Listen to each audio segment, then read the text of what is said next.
स्वागत है आपका हमारे चैनल आज की इस वीडियो में जिसमें हम बताएंगे एमपी हाई कोर्ट में जो नीट का केस चल रहा है उसका फाइनल डिसीजन क्या रहा और सारी चीज़ें डिटेल में बताएंगे। तो चलिए शुरू करते हैं।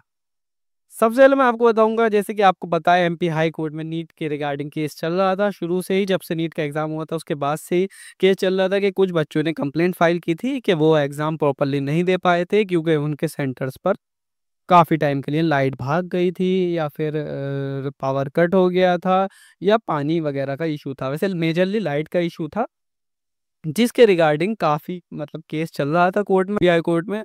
उसके रिगार्डिंग बार बार हियरिंग हो रही थी। अब फाइनल डिसीजन आ गया है। एमपी हाई कोर्ट ने बोल दिया है कि रीनीट होगा उन बच्चों का जिन बच्चों ने कंप्लेंट फाइल की थी लगभग 3 जून के आसपास तक। जिस बच्चे ने भी कंप्लेंट फाइल की थी उसका रीनीट होगा, दोबारा से एग्ज़ाम होगा।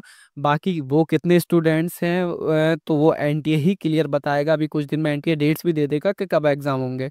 अगर बात करें तो मेजरली हमें जहाँ तक पता था कि 75 स्टूडेंट्स थे जिनका हमें पता था, एनटीए ने कहा था, जिन्होंने कंप्लेंट फाइल की थी। लेकिन अभी हो सकता है और भी कंप्लेंट फाइल की गई हों 3 जून तक। तो एग्जैक्टली डाटा जो है वो एनटीए ही बताएगा। एग्जैक्टली डाटा तो एनटीए बताएगा और डेट्स भी एनटीए ही बताएगा कि कब एग्जाम होना है। अब आपको इससे मतलब जो बच्चे मतलब जिन बच्चे का नीट एग्जाम होना ही नहीं है, रीनीट एमपी के इन बच्चों का ही होगा जिन्होंने कंप्लेंट फाइल की थी।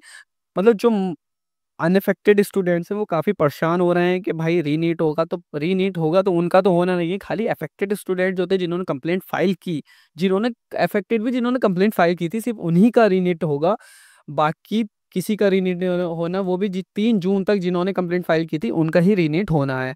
अब रीनीट होगा तो अफेक्ट जो अनअफेक्टेड स्टूडेंट है वो सोच रहे हैं अब क्या पड़ेगा, रैंक काफ़ी ज़्यादा बदलाव आ जाएगा। तो देखिए 75 स्टूडेंट्स थे, हो सकता है थोड़े बहुत और ज़्यादा हों, तब भी रैंक पर ज़्यादा असर तो पड़ना नहीं है। मैक्सिमम टू मैक्सिमम पड़ा तो मान लो 200 से 300 बच्चे हुए जिन्होंने कंप्लेंट फाइल की होगी, तो 200 से 300 का इफेक्ट पड़ेगा। बाकी ऐसा तो पॉसिबल नहीं है कि 200 से 300 टॉप रैंक ही लाए, क्योंकि ये एनटीए का मतलब एक पैटर्न ही रहा है। जब भी रीनीट हुआ है तो पेपर लेवल हमेशा टफ ही रहा है। और इस साल तो आपको वैसे ही पता है नीट का पेपर लेवल इतना ज़्यादा टफ था कि बच्चे भाई हैरान हो गए थे। तो पेपर लेवल तो आपका डेफिनेटली टफ रहना है, इजी तो कभी नहीं होगा। क्योंकि जब इजी होता था तब भी अगर रीनीट होता था तो थोड़ा उससे टफ ही रहता था पेपर लेवल। तो आपको पता है पेपर लेवल टफ ही रहेगा। और इतने 300 स्टूडेंट्स हैं तो मुश्किल से कुछ ही होंगे जो काफ़ी अच्छा स्कोर कर पाएंगे। तो रैंक में ज़्यादा तो अंतर पड़ना नहीं है। बाकी अगर पढ़ेगा भी तो जितने स्टूडेंट्स हैं उतना ही लगभग पढ़ेगा, उससे कोई इतना ज़्यादा इम्पैक्ट होगा नहीं। बाकी हमको क्या टेक लेना चाहिए कि इससे हमारी काउंसलिंग पर क्या इफेक्ट पड़ेगा। तो काउंसलिंग की जो एक्सपेक्टेड डेट मान रहे थे वो मान रहे थे mid July to July and.